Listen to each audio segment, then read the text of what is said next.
for coming. Today's forum is really an opportunity for us to take stock of where we stand since our last 2024 annual meeting in Istanbul, which, as many of you remember, focused on learning in crisis. So we'll be giving you an update on and discuss the ongoing work of the annual meeting and the learning piece, and also of our new global education strategy and our direction of travel.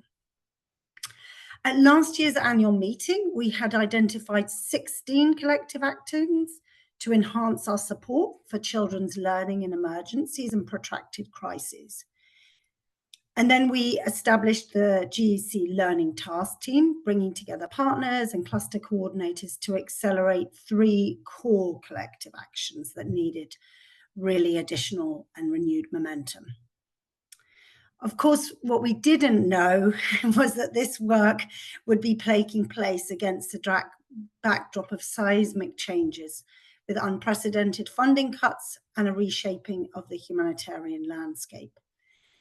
But I'm really proud that even in the face of these challenges, we as a community have fought hard to ensure that education remains absolutely central priority in humanitarian action. And we now need to also sort of safeguard the progress we've made collectively to advance learning within the education and emergencies arena.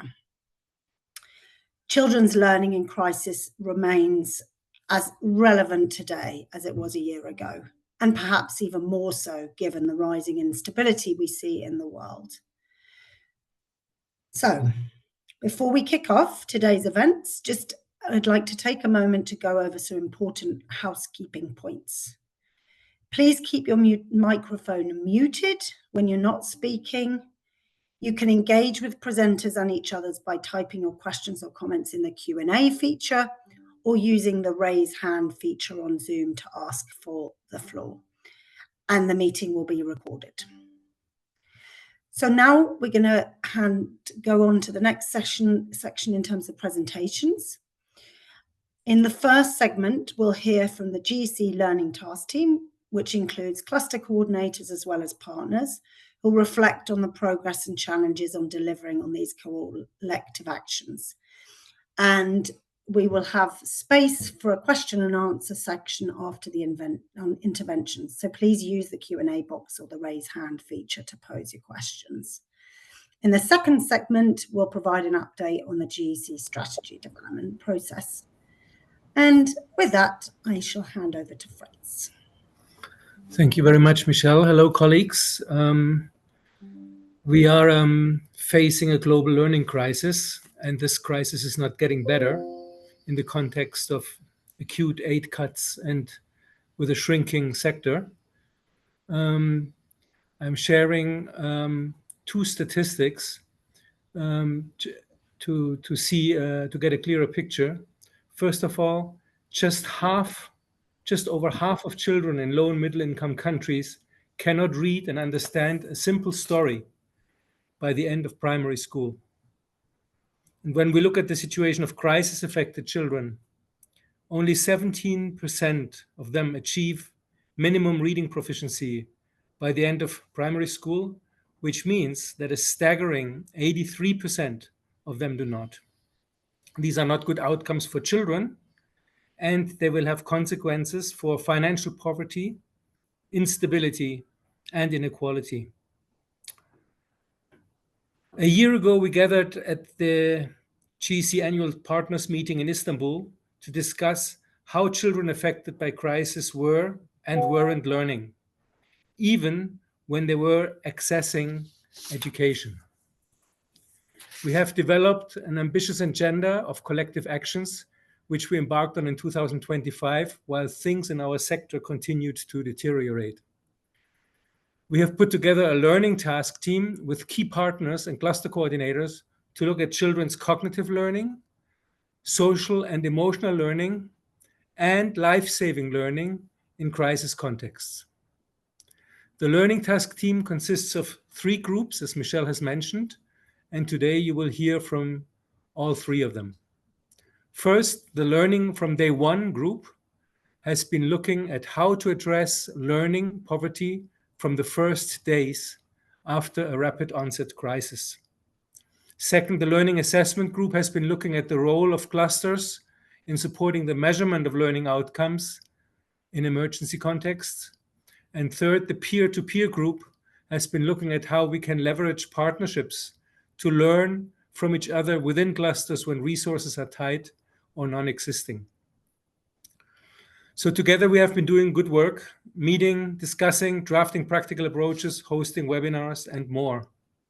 We have continued to advance our work through a period of turbulence and uncertainty that has deeply affected our sector. But in two things, we remain unwavering. Firstly, our conviction that education emergencies must enable children to break free from the trap of learning poverty. Far too many children in low middle income countries, especially those living through crisis, are being left behind with learning outcomes that fall drastically short of their potential. And the second thing is that we must be determined to change together is the global landscape of funding shortfalls and reduced human resource capacity. We need to work together through a sector-wide approach now more than ever. How can crisis-affected communities be expected to transition from emergency to development if we have learning poverty unchanged? So this is precisely what today's conversation is about, from commitments to impact, advancing learning in crisis through collective action. To kick things off, we'll now hear first from Emilia Sorrentino from Plan International and Wahid Shubran, Education Cluster Coordinator for the West Bank of the Palestine Cluster. Emilia and Wahid have been active members of the Learning Task Team's Learning from Day One group. Emilia will first share a brief overview of the Learning from Day One approach that the group has developed. She will then pass it over to Wahid to talk about the application of Learning from Day One in Palestine. Today he's representing both the Learning Task Team and the Palestine Education Cluster. Over to you, Emilia. Thanks, Fritz, and hi, everyone.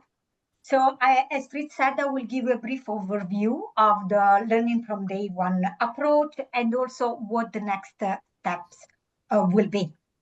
So the Learning from Day One approach is a tool designed for education cluster coordinators as well as for education cluster partners, and it provides guidance on how to support children's learning needs from the very first day a crisis occurs. This tool represents an important step towards operationalizing education in emergencies principles early in the response. By strengthening preparedness and enabling rapid education action response, it helps ensure that learning starts as soon as possible and the children can continue learning across the different phases of a crisis. The tool features an infographic that you can just see a part of the infographic on the slide, illustrating what and how teaching and learning activities can be organized and implemented across the different phases of a crisis, including some level of psychosocial support, social-emotional learning, and in general MHPSS to make sure that learning is and remains meaningful. It also includes the pre-crisis phase, recognizing that preparedness is key to ensuring that children can continue learning immediately after a crisis hits. Of course, progression from through the phases and learning objectives will depend on several factors, including type and scale of the crisis, safety and security consideration, children's prior learning levels, and system and partners' capacities. This is just to say that transition from one phase to another is not as straightforward as it can appear by reading the tool, but we have to keep all these factors into account, and there is, of course, a blur line between when we think about transition from one phase to another. The tool also includes some key consideration, highlighting the important factors to ensure an inclusive, contextually relevant, and participatory approach. Therefore, we have some key consideration around learning characteristics and profile, considering age, gender, and disability. The tool is flexible, therefore it can be adapted to the context and ensure that the teaching and learning activities, the delivery modality, and the intervention are really aligned with local realities and capacities. And of course, the importance of engaging children meaningfully in decisions affecting their learning. Next slide, please. So the next steps will be? We, of course, want to hear from you. So we will socialize the learning from day one approach with the country clusters, and we want to gather feedback from you, as well as understand how the tool is relevant to the context you are operating in, as well as we would like to gather information on existing learning packages, curriculum, and also localized content that could be integrated in the content package. Of course, you are all invited to express your interest to the GEC focal point. And yes, we really hope to hear from you after all the work that has been done. It's important that we gather our feedback. Without further ado, I want to hand over to Wahid. Wahid is going to share some insights on how the education cluster and partners have supported the resumption of learning in Gaza and West Bank, and how the process has evolved from the early response to the present. Wahid, over to you. Many thanks, Emilia, and many thanks for the Global Education Cluster to give me the opportunity to be engaged in this task force and to talk about our experience in OPT, which is occupied Palestinian territories. This is the context. You can tell through this picture that your child, what they are carrying their school bags, looking at their surrounding, their houses, maybe their school, damaged, destroyed. This is the context mainly in Gaza, and most of my talk is going to be about Gaza. Let's have a look and move to the next slide, please. This one, it is one of the products of the OPT education cluster. It is a snapshot.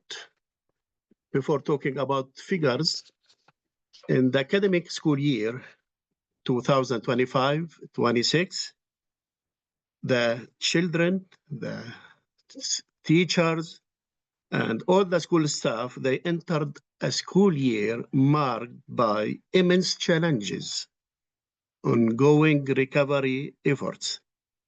In particular in Gaza, school-age children are facing their third consecutive year without sustained access to formal education or in-person education. Due to what? You can tell it's due to the devastating impacts of the war. What about West Bank? It's quite different, but it is still there, a suffering and challenges. In West Bank, including in East Jerusalem, schools continue to operate under protection risks and severe movement restrictions. Through the slide to the left side, you can have some figures. In Gaza, over 17,000 students and about 700 plus teachers have been killed during this war. And 25,000 plus students and 3,000 teachers injured between October 23 and September 25. There is in Palestine what we call Tawjihi. Tawjihi is the general secondary exam. Those who finish their grade 12, they sit for exam, which is a formal one, administered by the Ministry of Education. In 2003 and in the beginnings of 2004, there was no chance for those students to sit for that formal exam. Fortunately, currently, Palestine and the Ministry of Education managed, and now we have about 29,000 school students of grade 12 out of 41,000 in the school year. They were in the school year 2024, but this year, which is 25-26, they completed the TOG exams, and there are still others who are waiting for their turn. If I move to West Bank, over 100 students and 5 teachers have been killed, with 700 plus students and 21 teachers injured. In West Bank, there are a number of schools who have received they received demolition orders from the Israeli authorities. Currently, we have 84 schools facing demolition orders, putting about 13,000 students at risk. So this is currently, and I hope that this figure, it will not rise. I hope that it will go down, but this is the reality. Let's move to the next slide, please. Okay, did we in Palestine and in particular in Gaza, did we resume early the learning? You know, at the beginning, nobody can resume learning. It was quite dangerous. But there were signs of early response. Who stepped in? Actually, not the Ministry of Education.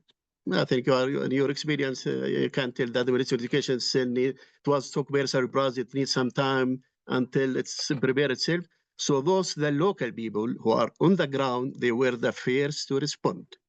Through the local community initiatives, community leaders, local volunteers, parent committees, networks of volunteer teachers, youth and civic organizations, were the first to jump, were the first to start having a sort of shelters where they can be used as alternative classrooms. And also this initiative, with the experience and with the times, they started to develop their experience and started to adapt the education activities to the condition of the displacement, which was differing from a place to another, even if it is the same region. And there were a lot of lack of facilities. So they were teaching in tenets, sometimes in church, sometimes in mosque and community centers, whenever and wherever it is available. Now, how was the response evolved? Let's move to the next slide to see how it was evolved in the past 2 years. I think it is an experience maybe in most countries which face such crises that the HBSS is the first to jump to the front, because actually this is the need. This is the real need of the teachers. This is the real need of children. You know, they have been traumatized, so they need someone through play, through recreation activities, through HBSS to help them, to support them. Then, after a while, a number of organizations, UNICEF, other international organizations, Save the Children, and other national organizations, they started whenever it is possible, and I say if it is possible, if it is safe, if it is calm, they started to have temporary learning spaces to provide basic learning, very basic, very foundational, and psychosocial support. It was always there to thousands of children. And the efforts started to have more and more TLS and scale it up. But unfortunately, in the last months, a number of these temporary learning spaces, instead of being scaled up and increasing, it is scaling down due to the bombardment, to the bombing, to the military operations and evacuation orders. After that, now the thinking was started to start, how can we go back to the learning? So back to learning, and through distance learning, it was mainly. And UNRWA, it was one of the organizations that used the distance learning and the offline learning to provide it for its children. So please Next slide, not the previous one. So this is the back. And now, also, during these years, after October 23, there was started gradual return to face-to-face learning, very gradual, very cautious, depending on the situation, whenever it is possible. Some schools, if it is safe, if it is not destroyed, if it is not damaged, if there's still a space in that school, they started to open to have or to use temporary learning spaces in the yards of these schools to start have a sort of face-to-face learning.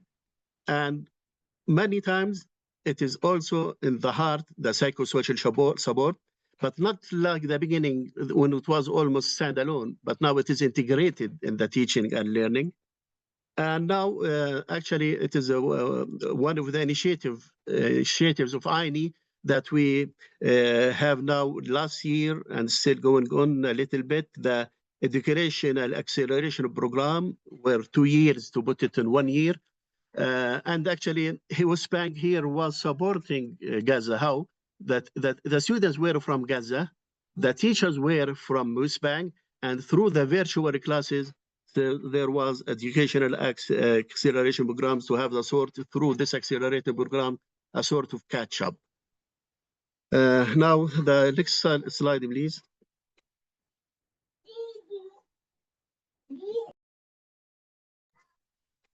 How is the situation now? We are in early November. We are still 6th of November. Efforts now to reopen temporary learning spaces. Okay, I know that there is ceasefire limited now. Yeah, right. It's not that any ceasefire that it is everywhere, but efforts started to reopen temporary learning spaces to try to scale up these spaces to get children back to learning. And now tens of thousands of students are returning to face-to-face learning through temporary spaces. Most school-age children still lack regular access to education due to the loss of structure, displacement, and continued insecurity. And also, not just that, but there's also lack of supplies. Until this moment, the supplies for the materials, teaching materials, is not entering Gaza until this moment. Now, what we are doing as a cluster, we are working with the Ministry of Education, UNICEF, and UNRWA in a long-term plan to restore formal learning. Let me end my presentation by saying that, let me read these 2 sentences. I like them. Remain here, Palestinians, the teachers, the families, the children, they remain steadfast in their commitment to education, recognizing it is a vital timeline for children's well-being and their future. Thank you so much for listening. I hope that I gave an idea how is it related some way or another with the learning task approach, which was produced as a good approach. Thank you. Thank you so much, Wahid, and also Emilia. Thanks, Wahid, for illustrating this incredible challenge to cope and to navigate in these very, very difficult circumstances. Next, we'll hear from Arlo Kitchingman from Save the Children. He will tell us about the peer-to-peer coaching strategy, which the group has been looking at innovative ways to leverage and pool the strengths of our EAE community to support children's learning outcomes and actually to support each other. Over to you, Arlo. Thank you, Fritz, and hello, everybody. And thank you to Wahid and Emilia presenting the first part of the task team's work.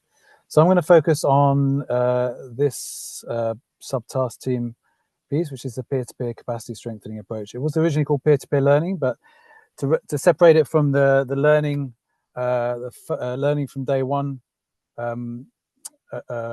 content that you just heard from Emilia and Wahid, we changed the name to peer-to-peer capacity strengthening.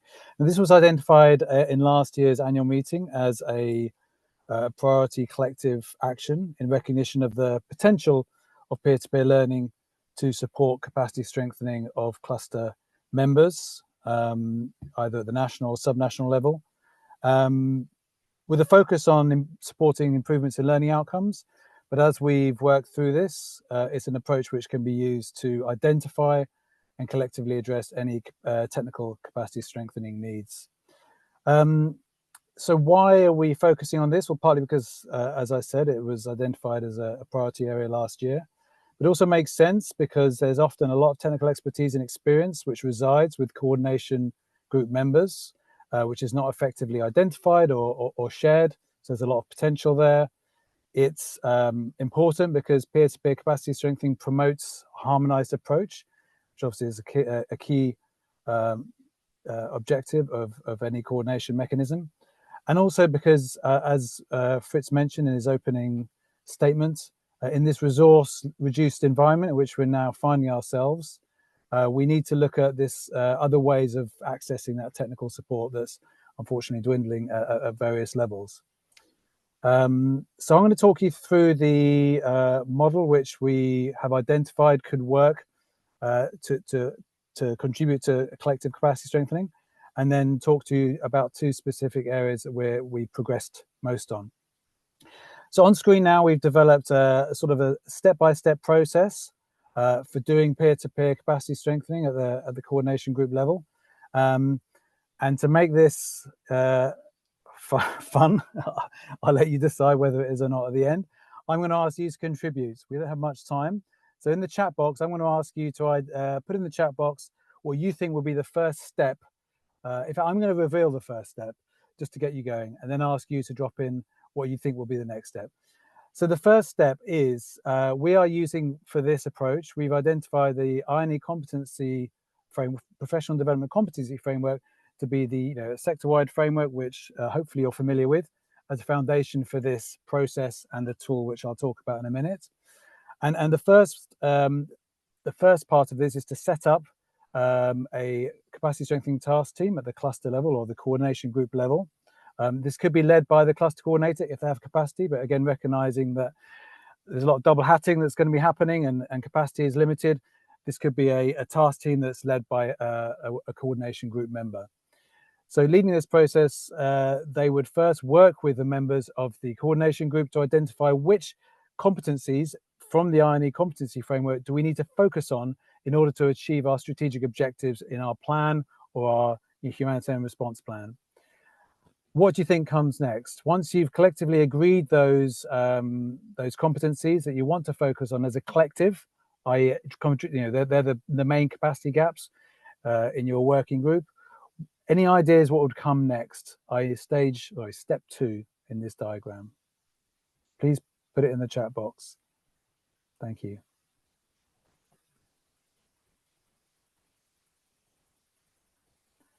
Map existing tools approaches could be. Thank you, Muri. Any other contributions before I reveal the answer? Well, I say the answer, reveal what we've identified as the next step. There's obviously various ways of doing this. Okay, I'll move on. Number 2 would be to assess and analyze those priority capacity gaps. So the idea is that having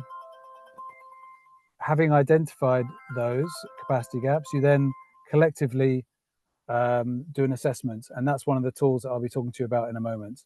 Following that assessment and analysis of those gaps and agreeing which of those priority technical competencies that you want to collectively address, what do you think step 3 would be? Any ideas?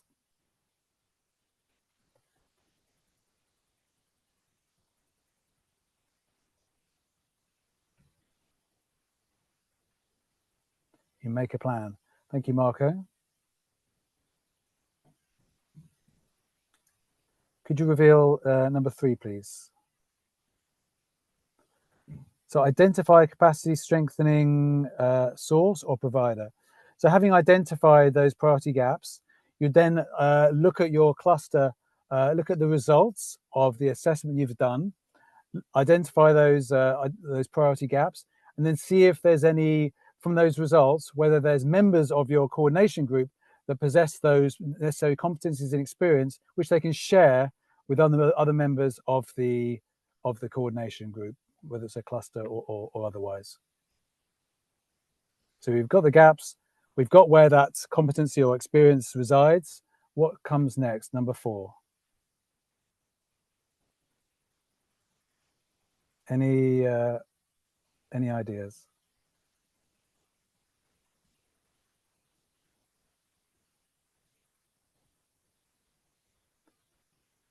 Co-developer plan. Thank you, Derek. Yes, more or less. That's where we are with number 4. Could you reveal number 4, please? Identify suitable capacity strengthening modalities or formats. So you've got the gaps, you've got the provider of those, or the provider of the content to address those gaps or the experience. Next is the format for sharing that. Now that could be, there's lots of different ways, obviously, that capacity strengthening can be done. It could be through a training with follow-up. It could be through field,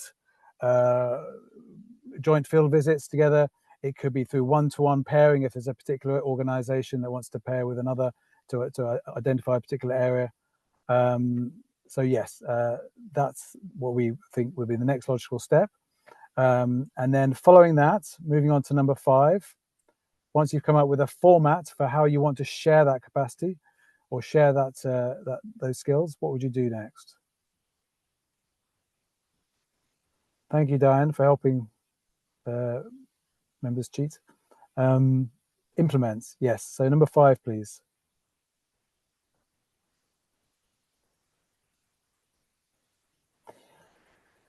So this is the big question that we need to go into more detail with. How do you quality assure that? So there'll be some sort of mechanism within the working group where together they decide that yes, that particular agency or that particular source is the best place to share that with other members of the coordination group in that format. And there's a sense of quality assurance aspect that needs to come into that. That may vary depending on the sensitivity of the content. For example, if it's in child safeguarding, there are right and wrong ways of doing that. So certain areas would probably need a different level of quality assurance than others, which are potentially less sensitive. But we figured that needs to be factored into that process at some stage, and probably led by the cluster coordinator as the responsible member. Thank you. So number 6.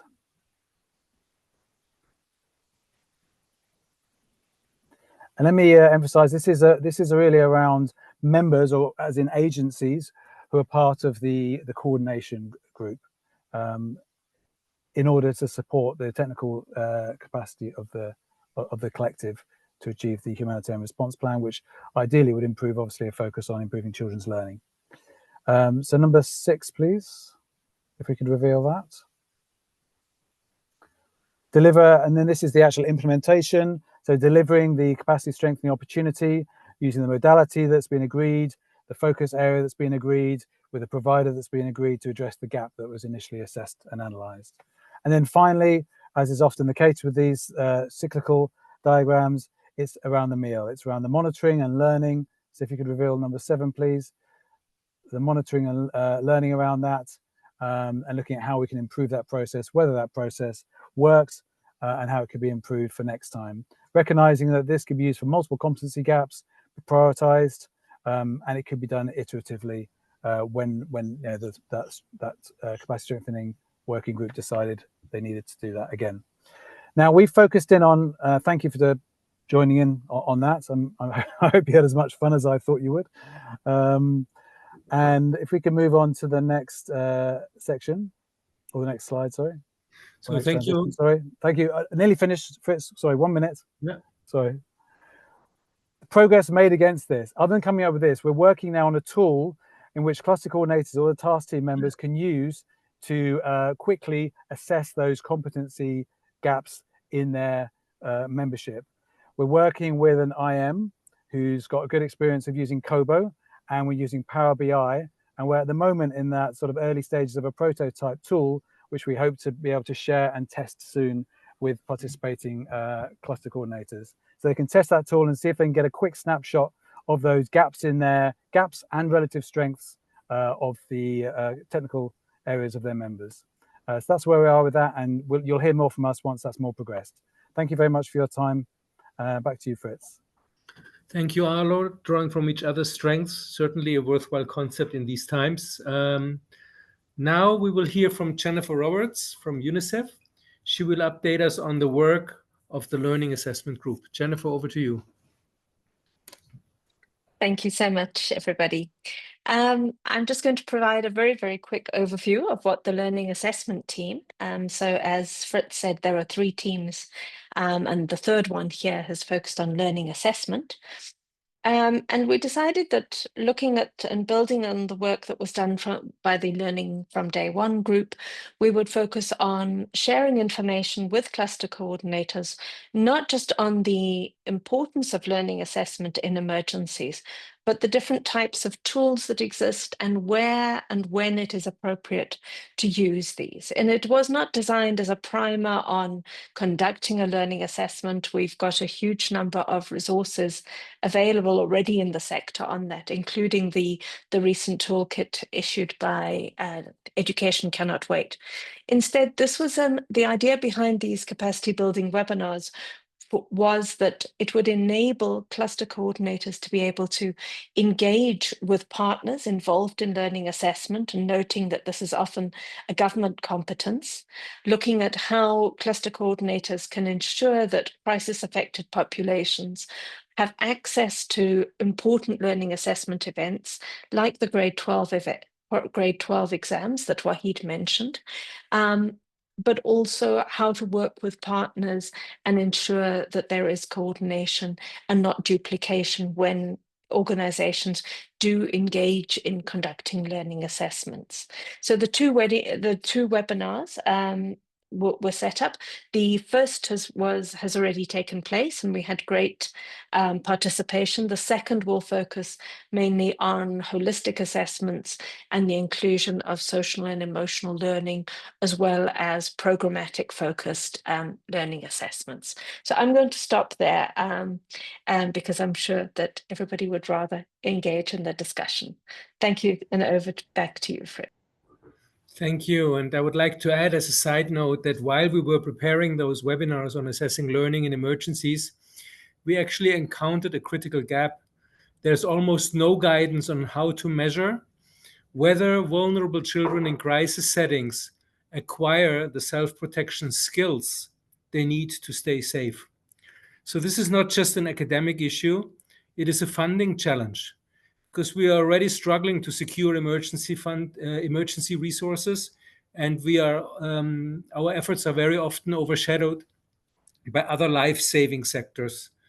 So it's time for us, perhaps, to act, to collectively explore strategies and position ourselves to position education as a dual life-saving intervention.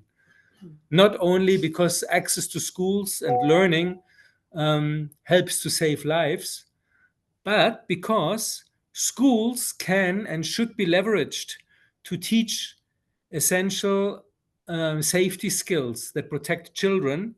And when schools are successful in helping children to protect themselves, then we are protecting, by extension, 20% of society.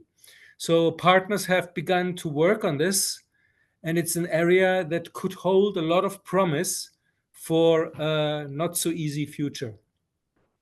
With that, let me now introduce Diane Denton from the GEC for the next steps, after which we will have 25 minutes for question and answers. Over to you, Diane.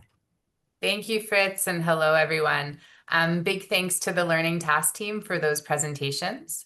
So in terms of next steps, you've heard about specific next steps from each subgroup of the task team. So all of that work will be ongoing and wrapping up by February 2026, when the new GEC strategy will be launched. In terms of the future of the work beyond February 2026, that will really be aligned with the new GEC strategy, as well as aligned with the EIE global architecture. As you know, there's a lot of changes going on in our sector. You can expect broad engagement on what this future will look like in practice, how this work will be convened, etc. So your good ideas are welcome during the Q&A section, which is the next part. So we can go to the next slide. So for the Q&A, we prepared a few discussion questions to get you thinking about what was presented today. But just to say, all questions are very welcome. Comments are also welcome. So the first question, and I think this is really top of mind for most of us, is how can we keep children's learning visible and valued when resources are tight and priorities are competing, which is our new reality? For the second and third questions, we really want to hear from you. So what are some examples of interagency work on learning in your countries? This can be current or future initiatives. And how could the work of the Learning Task Team that was presented today be used, applied, or adapted to support this work? So maybe you have a great idea of how to adapt the learning from day one approach. Maybe you're thinking about the capacity strengthening tool that Arlo just presented, or maybe you want to learn more about learning assessments. We'd love to hear from you. And finally, we're also looking for some good examples of how children are already engaged in learning in challenging contexts. So right after a crisis, when there's minimal resources, addressing cognitive and SEL learning in an integrated way. Any examples are very welcome. We will also cover the questions that came up in the chat.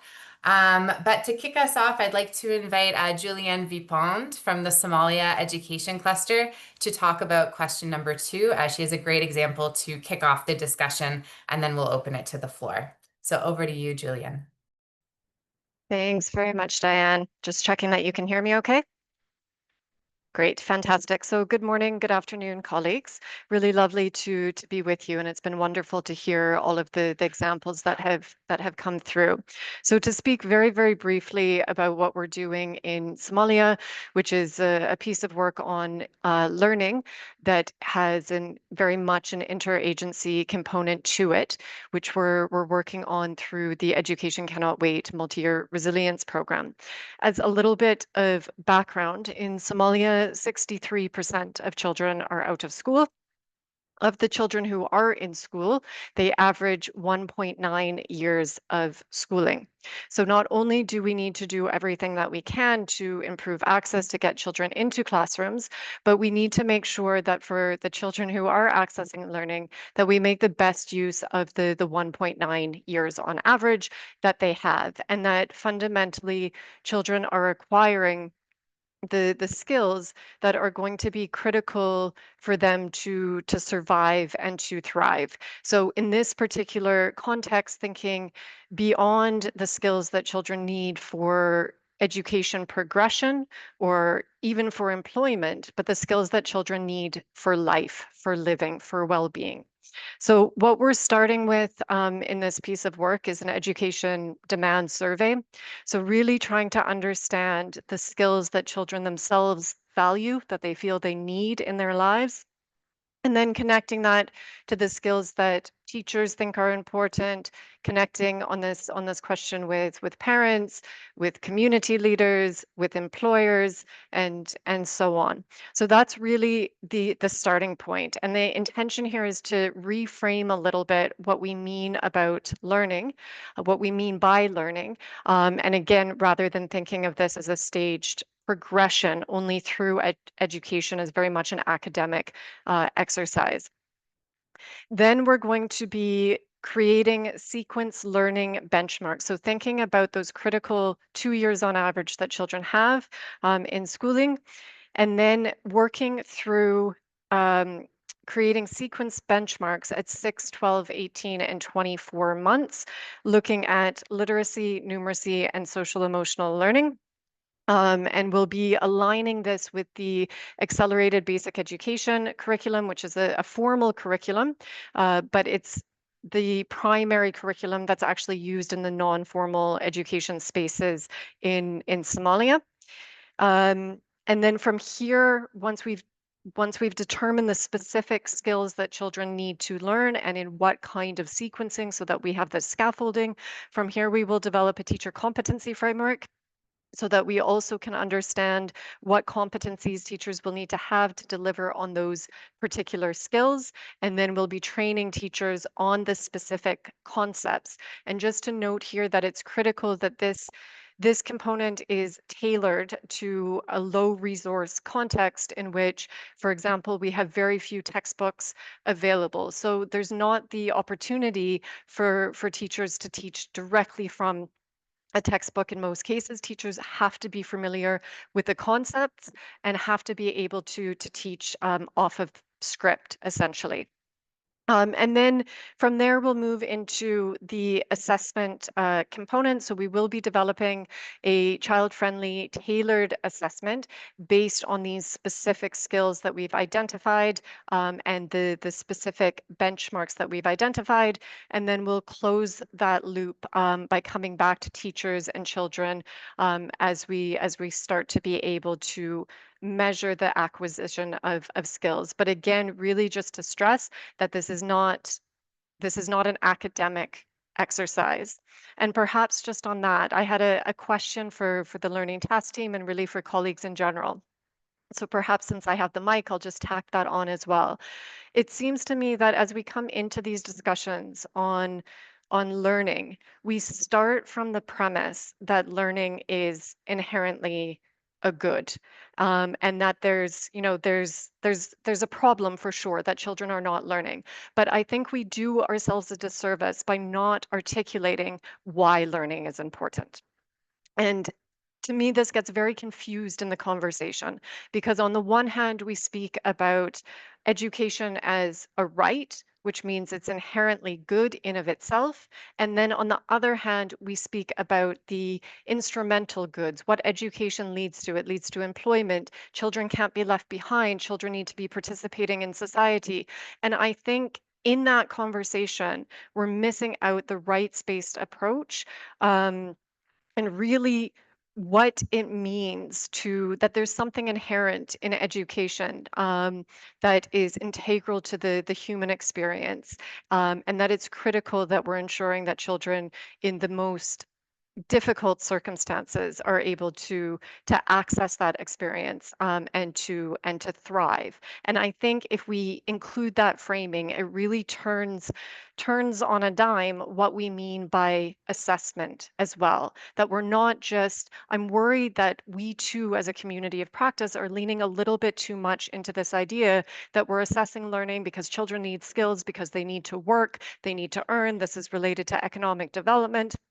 And so it's a question of money as opposed to a question of a human experience. But perhaps let me stop there and hand back over, Diane. Thanks so much.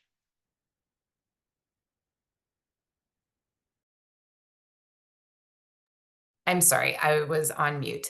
Thank you so much, Julian. Thank you for the intervention, the wonderful example of the work going on in Somalia, and for this really thought-provoking question. I think it's a very important one. We'll open the floor now. So if members of the Learning Task Team would like to respond or reflect on Julian's question, please feel free. You can raise your hand or just come on in.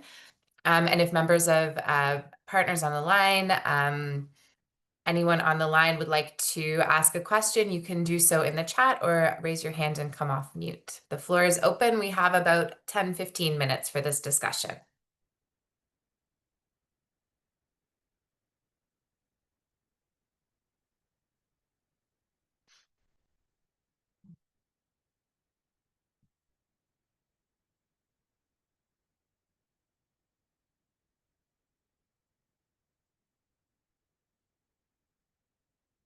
Any brave souls want to tackle one of these discussion questions?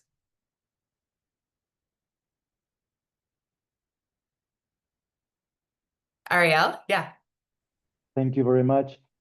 On the issue of Julian about learning, it's very interesting, and I'm not going to enter into philosophical discussion, but the construction of knowledge, not only as a need of economic needs, a survival need, but as a human need, has been highlighted in several issues and topics. And that also poses a next very interesting question about learning from day one. Learning what from day one? What kind of skills, what kind of learning, what kind of knowledge the society construct that people should learn from day one in different crises. And this, of course, is either contextual or not. But that is my first answer to Julian. Also, philosophical or existential question on why learning. What is this issue of learning? Each society has different questions answers on that. But I would like to highlight two things on this, because it's the way that we move in the humanitarian environment that is the rights approach. The human rights approach is within the framework that we move and the one that at least I like to move within. So the right to education is the one that is the value itself.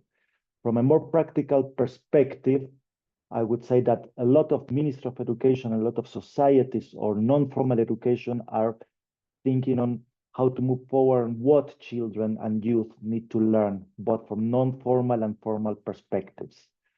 And I would like to highlight a couple of examples from the region that I work, that is Latin America, as we've been discussing the learning testing. For instance, Ecuador Ministry of Education has produced the pedagogical guidelines how to learn during emergencies. For instance, the Colombia Ministry of Education has highlighted that in their education emergency policy, that continuity of learning is what is the essence of education in emergency, not only disaster risk reduction. Another example is the Ministry of Education of Bolivia that is incorporating the indigenous knowledge system on anticipatory action and risk reduction. So this is trying to gap or to bridge the question of the existential, why we need to learn with two practical examples of activities of what our children and youth trying to learn in different emergency setting contexts, from the violence that is taking place in Ecuador, from other kind of emergencies that is taking place in Bolivia, to the protracted conflicts in Colombia. Diane, thank you very much. Back to you. Thank you, Ariel. It's really interesting. Other comments, questions, responses, reflections?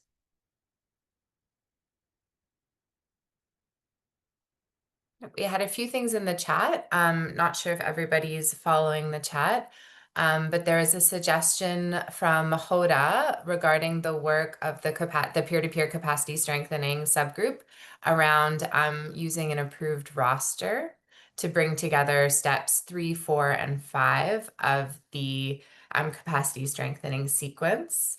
I don't know, Arlo, if you wanted to respond or reflect. I see you responded in the chat already, but anything to add, you're welcome.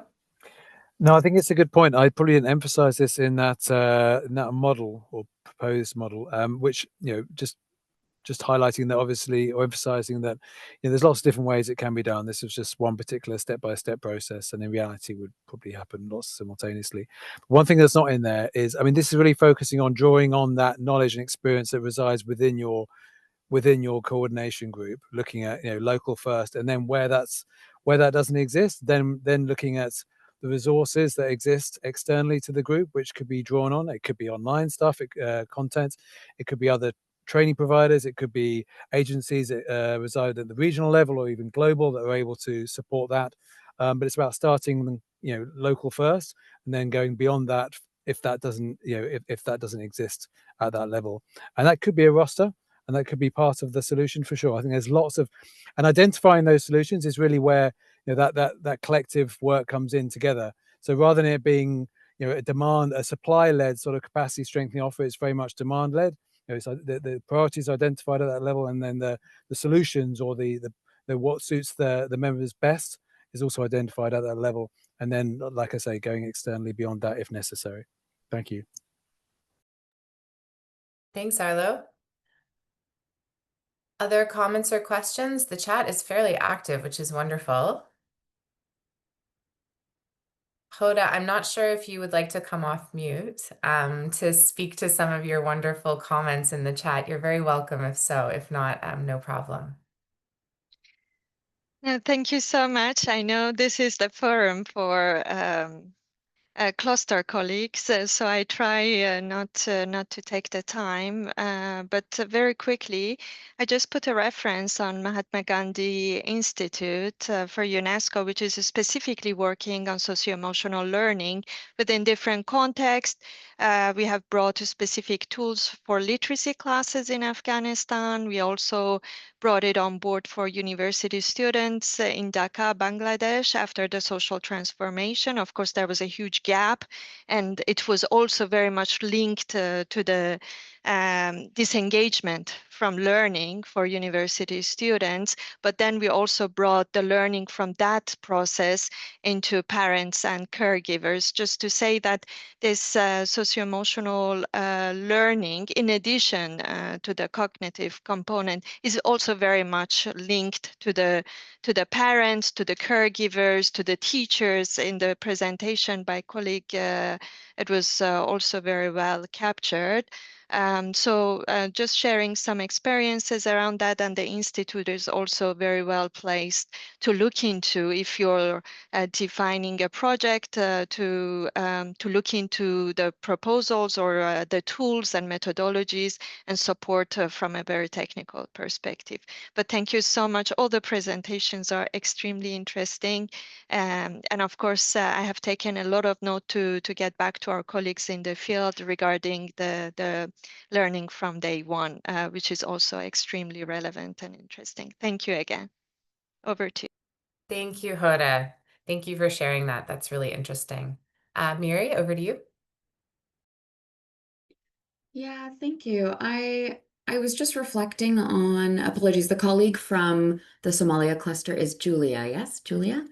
Yes, okay. Well, yeah, I just wanted to thank Julia for that prompting reflection, as well as Ariel's continued insights into it, and wanting to know, as we think about knowledge equity, knowledge construction, like whose knowledge that we're valuing and uplifting, especially as we link that to the conversation around localization. And again, yeah, now I'm becoming philosophical as well. So thanks for starting that, Ariel. Wondering, a practical question for Julia is really around that initial survey in which you're aiming to really understand the learning priorities and sort of mapping teacher competencies accordingly, if I understood the process correctly.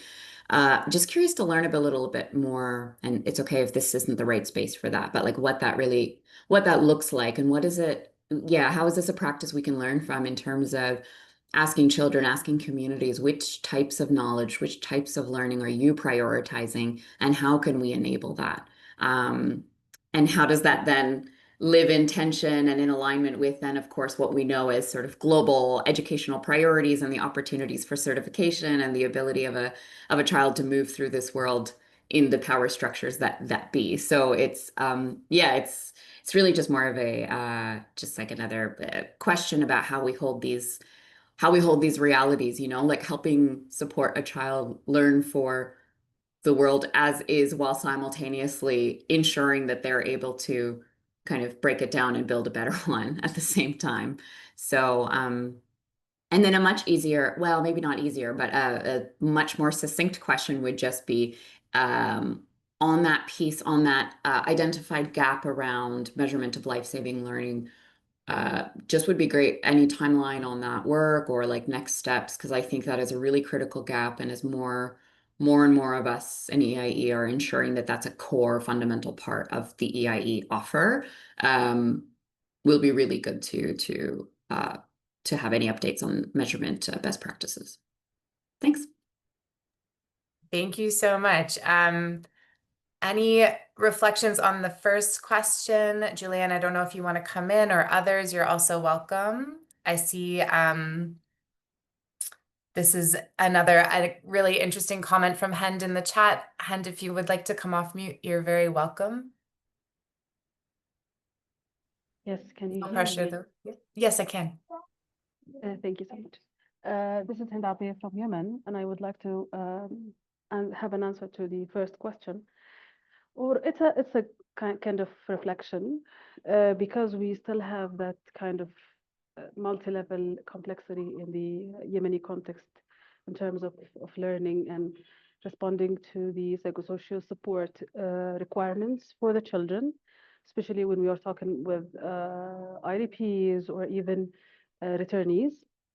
I would like just to hear from others also if there's any experience in that thing. We can have the learning process comes through storytelling, not like an extracurricular activity, but it can be like a main modality of learning, and mixing between the curriculum that we need to provide to the students and the MHPSS requirements also for the children.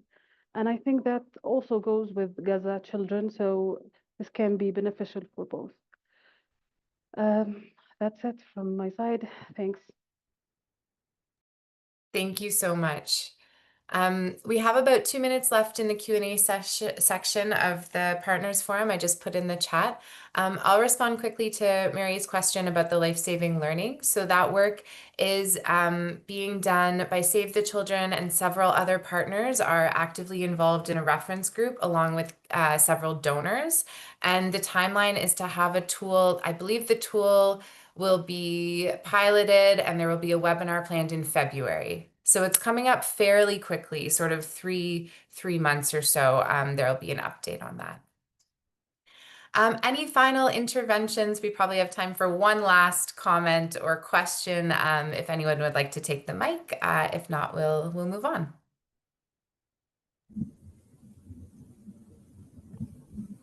Okay, Michelle, over to you. Thank you everyone for that really active and lovely discussion. Yes, thank you all so much for a rich discussion and some kind of deep and philosophical questions, which I know we're all grappling with, as well as the day-to-day challenges of a humanitarian response and education. So transitioning away from that, we just, in this last segment of the meeting, we wanted to provide you with really a brief update on our GEC strategy development process. We're doing it through broad but tight, in terms of timeframe consultations, and so far have sought feedback from country clusters, key partners, our strategic advisory group, and today we'll also be seeking some of your reactions and feedback as well online. So please stay tuned and listen so that you can react. We've established a task team to support us, which started in September, and it will go through to when we hope to launch, which is at the end of February, also coinciding with ECW, but we'd obviously started our process before that. The new strategy builds on the significant progress we've made under the current strategy, which ends at the end of this year, but importantly, whilst also adapting to a new and external context.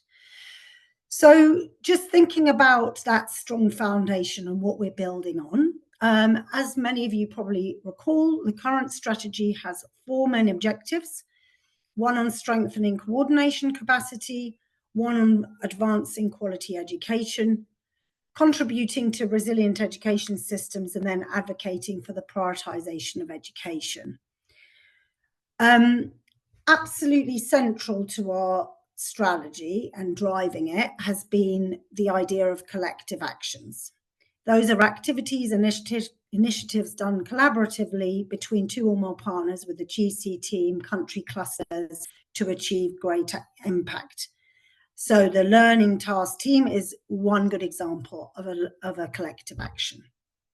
And we feel that overall this has delivered positive results. We've undertaken a sort of an analysis of the work we've done to date from 2022, looking at the results we've achieved. And, you know, thanks to the collective mobilization of our team, partners, and country clusters. So we just wanted to highlight that through our direct and remote support, our country consultations, global advocacy, technical guidance, the GEC and you, our partners, have really enabled education clusters worldwide to deliver more coherent, evidence-informed, and child-centered responses. And across the 4 strategic objectives, GEC has enhanced country-level coordination, expanded the capacity strengthening, embedding quality, protection, inclusion into EIE responses. We've advanced preparedness, developed an AA in rapid response, and we've really amplified our advocacy for EIE as life-saving and an essential priority in humanitarian action. So those are all the good things. However, we all recognize there's still a long way to go.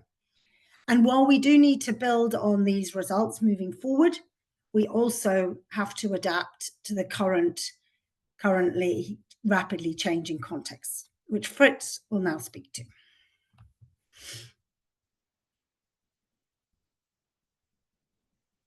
Fritz, over to you. Sorry.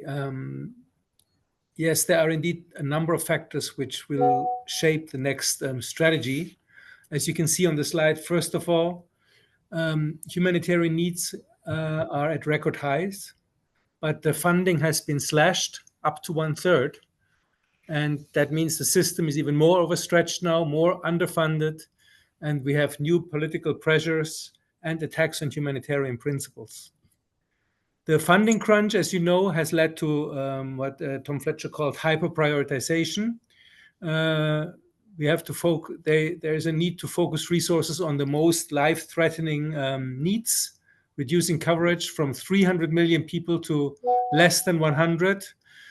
This has a devastating impact on education services in crisis contexts, and the funding requests to education have been reduced by an estimated 33%. In some countries, actually, the situation is even more critical. In Sudan and Chad, the funding requests were reduced by 90%. And thirdly, the humanitarian reset is not just a technical adjustment. It means regroup, reform, and renew the entire system. That means fewer clusters, more operational coordination, localization, shift power and funding towards national and local actors, and financial restructuring, greater use of pooled funds and cash-based assistance. What are the implications for education and education cluster? Actually, despite all the criticisms of clusters, education cluster is to be retained, and it's being retained as a standalone cluster, and it will be the only cluster that is exclusively child-focused. But we are now challenged to make coordination lighter, more inclusive, and better aligned with funding realities. We need to have a stronger focus on preparedness, anticipatory action, and rapid response. And we need to continue to advocate strongly and defend education for educational emergencies at country level. It is particularly important that for us in the education cluster, that the ERC Tom Fletcher has acknowledged the importance of education emergencies in a recent letter to the GEC, when he wrote, "I will continue to engage with humanitarian leaders to ensure that education is not neglected. As we forge ahead with a reset, our focus must be on delivering the most dignified and effective response to the most life-threatening needs, and I see safe schools and learning spaces for boys and girls caught in crisis as part of this effort." So now I want to hand back to Michelle, and she will introduce to you our direction of travel. Great, thank you. So as you can imagine, our vision hasn't changed. I think we're all committed, and certainly GEC, along with many, are committed to all children and youth have equitable, uninterrupted access to protective, inclusive, and quality education. However, as we are moving along and as there are changes in the system, whilst our mission is pretty much the same, we just wanted to draw attention to a couple of points. So we are supporting, providing tailored context support to country education clusters, but we've also referenced here EIE coordination groups, because there's a big focus of transition and changing coordination structures. I also wanted to draw your attention to the fact that our mission includes to ensure a quality EIE preparedness and response. This is in recognition of the continuum that is needed, some of the feedback from the reset, and the emphasis that we're having on learning and learning from day one. We continue to believe that our work as a collective, working with partnerships and influencing collective action, is a way to go, although we will, of course, need to be more focused in what those collective actions are in consultation with all our key stakeholders and our cluster coordinators. Before I move to objectives, we started having conversations about principles in this kind of landscape. And although we haven't sort of finalized that discussion, some key things came out very strongly. So because the situation is so volatile, the sort of approach needs to be very adaptive and responsive. We can't just have a cookie cutter approach. The focus on equity. As Fritz said, we're the only child-centered sort of cluster. So what's our role in really making sure that it's being with child-centered in everything we do?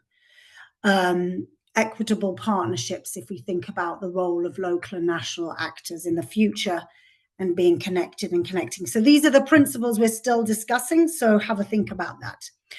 But in terms of objectives, we have currently, you know, down to sort of 3 main kind of themes. Continuing to strengthen EIE coordination for a timely, quality, inclusive, protective response. But within that, improving our adaptability to new coordination modalities.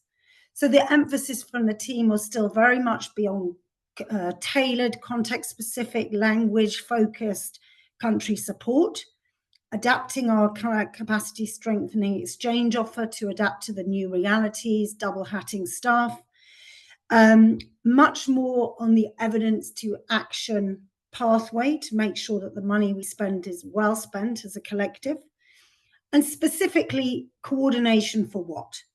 For learning, for protection, for equity and inclusion, to be accountable. Our second main objective is really thinking about where we want education to be and the role of different actors in the ecosystem, and recognizing that local leadership, local accountability for education systems is critical, but there's also a global role in terms of support and strengthening.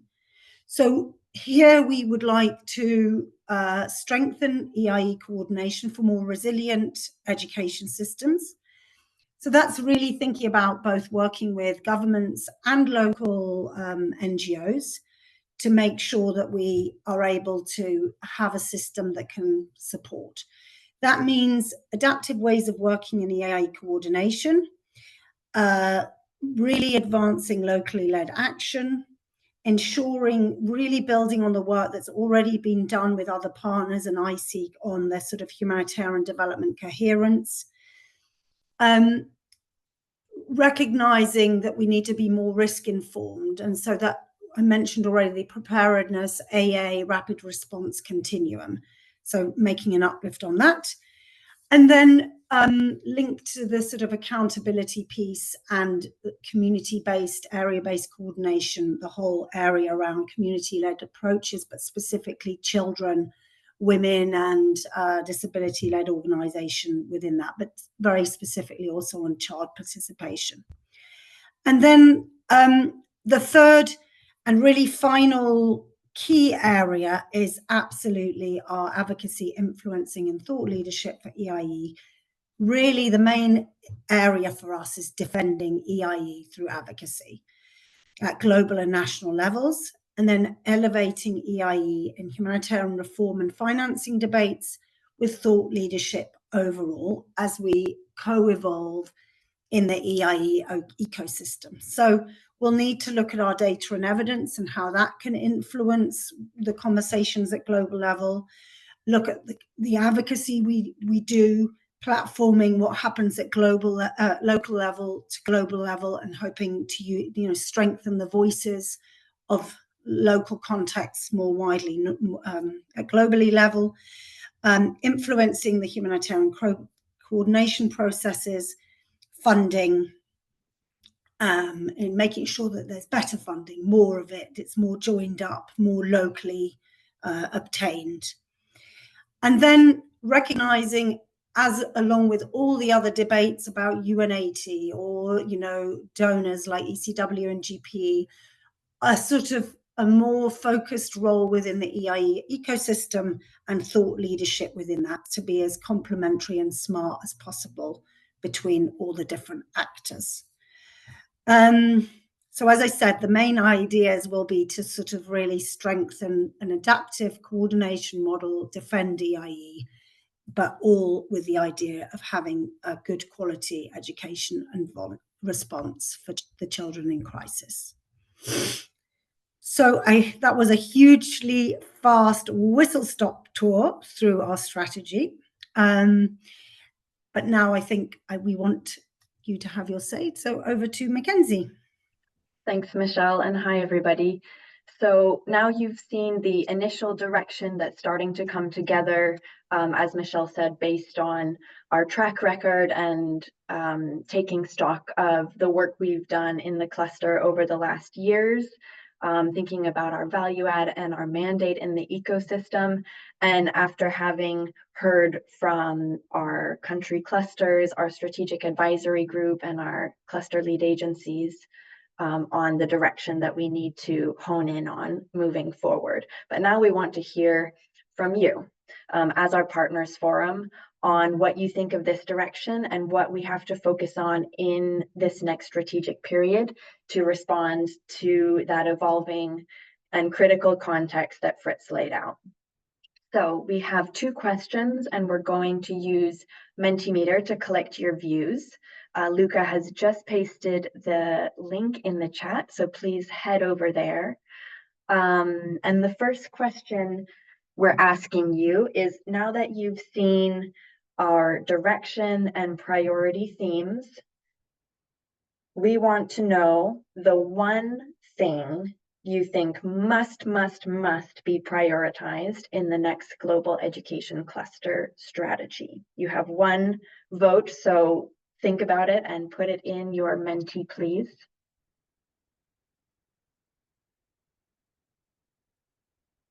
We'll have just a minute on this question.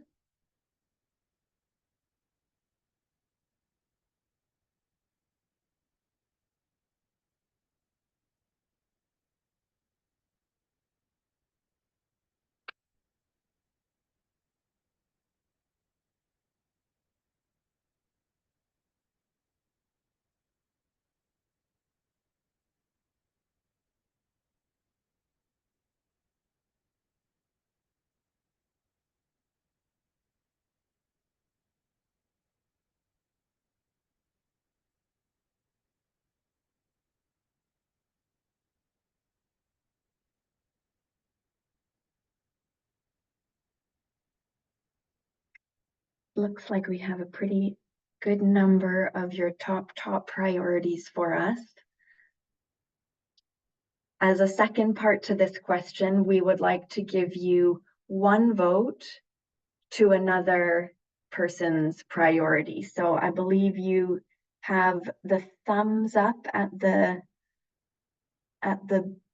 bottom of the screen, and you can click one other priority listed there that you get to upvote.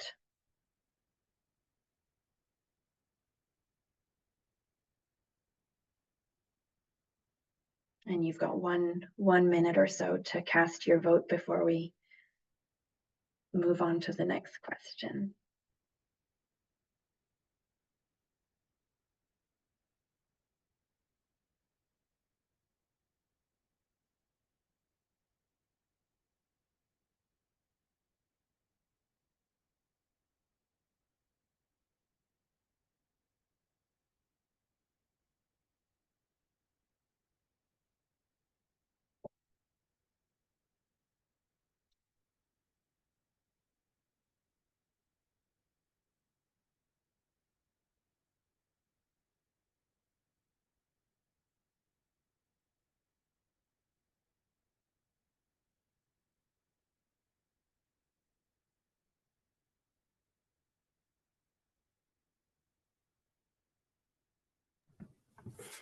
I want to vote myself, but all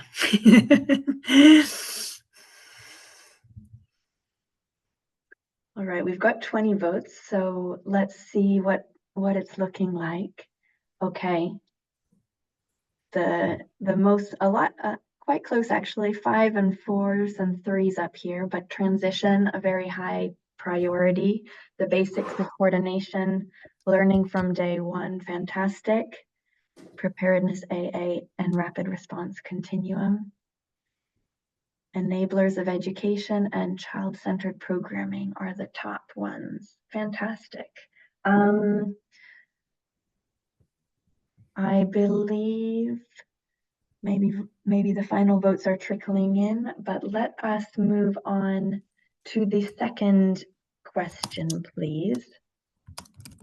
So here we want to ask the difficult question. We're all being asked to focus down and prioritize. So in order to do that, we need to know what we could deprioritize in our next strategy. And we are thinking about this in terms of, as this was presented, we're a collective. So probably there's things that other actors could do just as well or better that we should hand over to them instead of continuing to do this ourselves. And let's also think, when we're thinking of deprioritizing, it doesn't just have to be a theme or a function. We could also think about geographies or population groups that you would advise us to think about in this prioritization or deprioritization as well. Here we've given you 3 options. If you think of 1, 2, or 3 things, we would be keen to hear your thoughts on what we can deprioritize. We'll give you a couple of minutes for that. And again, you'll have some votes after, so you can, once you've entered yours, you can look at what other colleagues are suggesting and think about which ones you might vote for in the next step.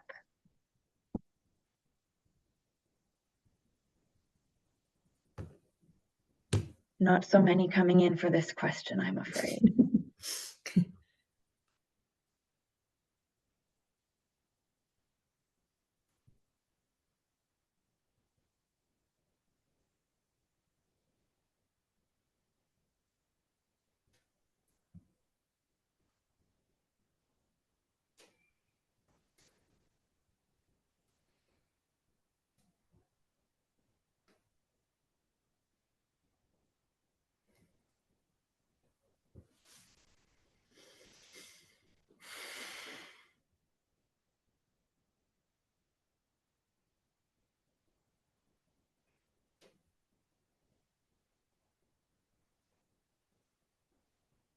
Just another 30 seconds for anyone still thinking or typing in their answers, and then we'll go vote.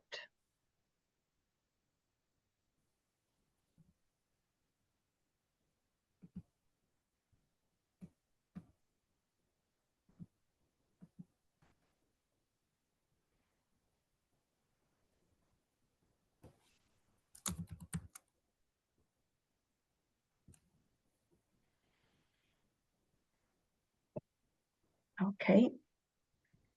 So on to voting. We'll give you 2 minutes, and you've got a couple of votes to cast. So let's see what comes out on top. I think there was a lot of similar answers, so we'll have to bear that in mind too.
Yes.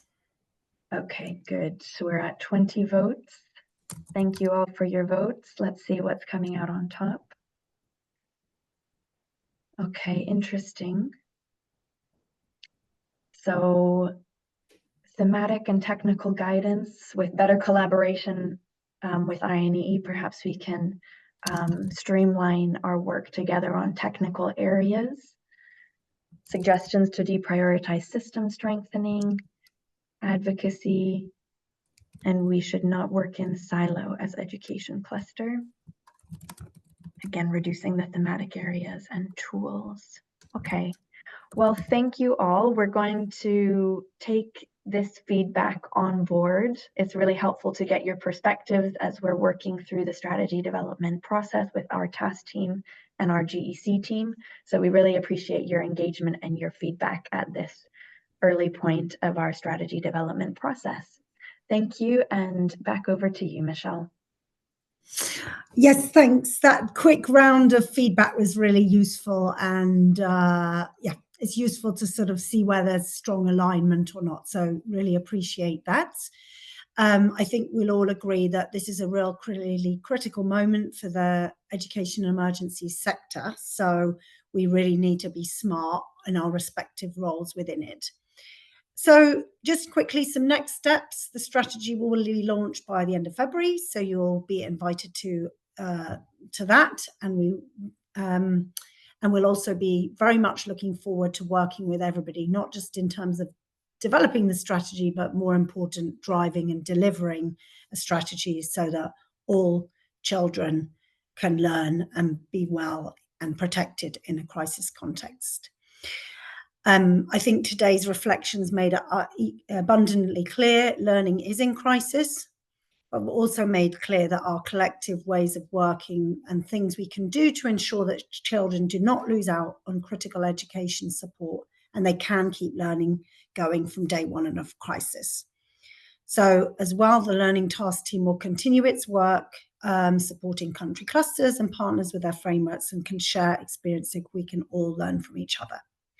We'll share the outcome of the first learning assessment webinar with you all, and we welcome clusters and others to join the second webinar, which will be on the 20th of November.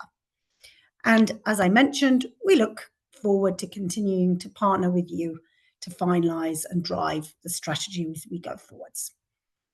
So thank you, everybody. Really rich discussion as ever. So thank you, and wishing you a good rest of the day.